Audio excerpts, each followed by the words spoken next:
여러분이 영끌에서 산 그 집 잠 못 이루는 밤 많으시죠?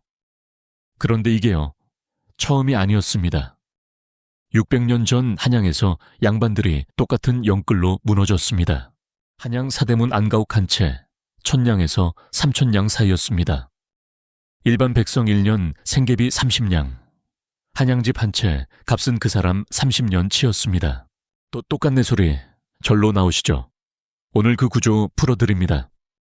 여러분, 강남에 집 사야 한다는 말 한 번쯤 들어보셨을 겁니다.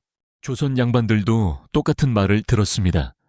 단 강남이 아니라 한양이었죠. 정조시대 한양에 살던 사람 수는 약 20만 명. 조선 인구의 1%였습니다. 그 1% 안에 들어가야 권력이 보였습니다. 한양 안에 집이 있느냐? 그게 조선의 신분이었습니다. 복록, 관직, 혼사 전부가 한양 주소에서 결정됐습니다. 역사적으로 말입니다. 한양은 도시가 아니었습니다. 입장권이었습니다. 그래서 양반들은 무리를 했습니다.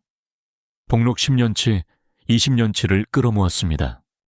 정산품 복록이 1년에 약 100냥, 한양 사대부집 한 채 값이 1000냥, 10년 복록을 한 채에 다 박아야 한다는 뜻이었습니다.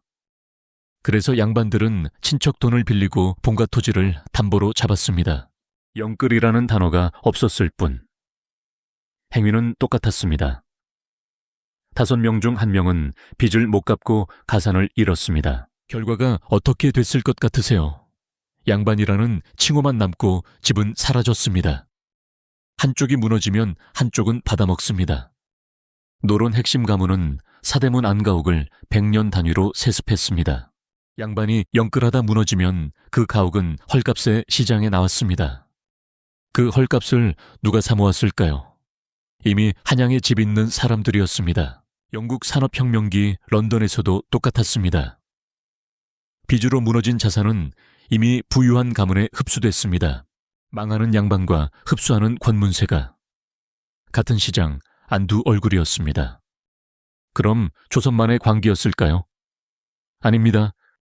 에도시대 일본에서도 막부 무사들이 도시 가옥에 복록을 쏟아부었습니다. 영국 빅토리아 시대 런던도 마찬가지였습니다. 도시 인구가 늘면 가옥값이 오르고 따라가지 못한 사람은 외곽으로 밀려났습니다. 한양, 에도, 런던. 시대도 언어도 다른데 결과는 같았습니다. 도시가옥이 신분이 됐고 영끌과 파산이 반복됐습니다. 부동산 광기는 한국병이 아닙니다. 도시병입니다. 이게 진짜 충격적인 부분입니다. 조선의 법전 경국대전에 환퇴라는 제도가 있었습니다. 집을 팔아도 일정 기간 안에 같은 값에 되사올 수 있었습니다. 사실상 환매 옵션입니다. 오늘 갭투자에서 보는 그 구조, 지금부터가 진짜입니다. 양반들은 환퇴를 끼고 한양 가옥을 사고 팔았습니다. 시세가 오를 거라 믿고 들어갔다가 시세가 떨어지면 환매 자금을 못 마련했습니다. 환퇴가 보호장치였을까요? 사실은 영끌의 가속 페달이었습니다. 자, 이제 오늘로 옮겨봅시다. KB국민은행 발표를 보면 2025 년 강남 아파트 평균 가격이 25억 원 수준입니다. 평균 직장인 연봉으로 환산해보면 어떨까요?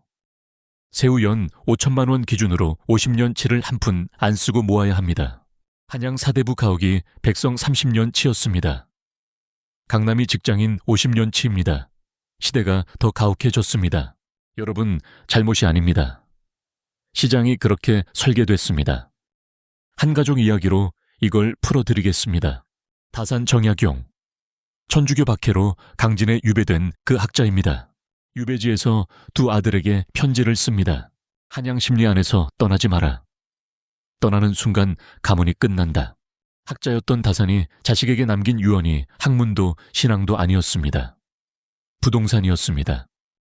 한양에서 멀어지면 복록도, 혼사도, 후손의 관직도 끊겼습니다. 그게 조선의 진짜 게임 룰이었습니다. 다산조차도 결국 부동산 앞에서는 한 명의 가장이었습니다. 그럼 그 한양 심리 안, 누가 차지하고 있었을까요?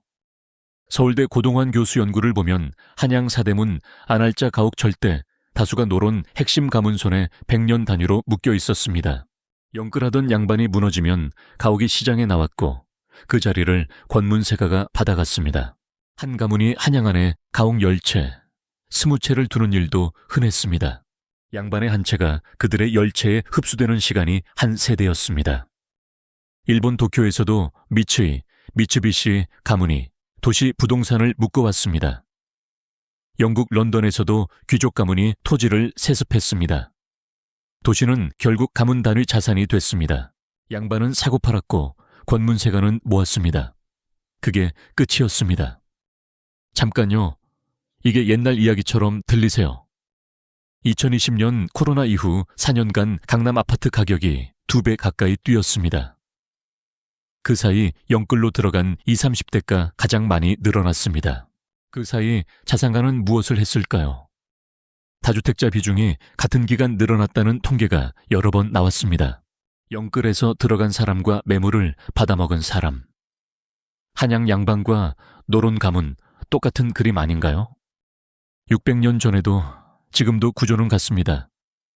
도시가옥이 신분이 되고 신분이 못 되는 사람이 영끌하고 영끌이 무너지면 자산이 흡수됩니다. 주변에 영끌에서 잠 못 이루는 분 계신가요?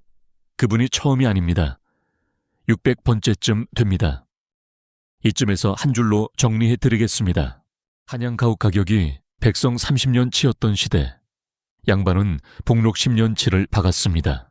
그 양반이 무너질 때 권문세가는 가옥을 쓸어 담았습니다. 강남 아파트가 직장인 50년치인 시대, 20, 30대가 영끌로 들어갔습니다.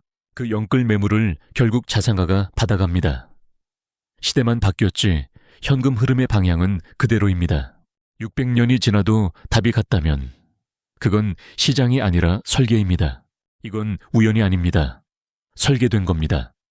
지금도 작동 중입니다. 정답은 없습니다. 하지만 구조가 보이는 사람과 안 보이는 사람의 선택은 다릅니다. 다음 계약서 한 줄을 더 읽는 것, 부동산 기사 한 편을 더 보는 것, 그게 시작입니다. 여러분, 주변에 영끌하고 잠 못 이루는 분 계신가요? 댓글에 그 이야기를 남겨주세요. 다음 영상에서 한 분 한 분의 사연을 같이 들여다보겠습니다. 여기까지 보셨다면 구독 버튼 한 번만 눌러주세요.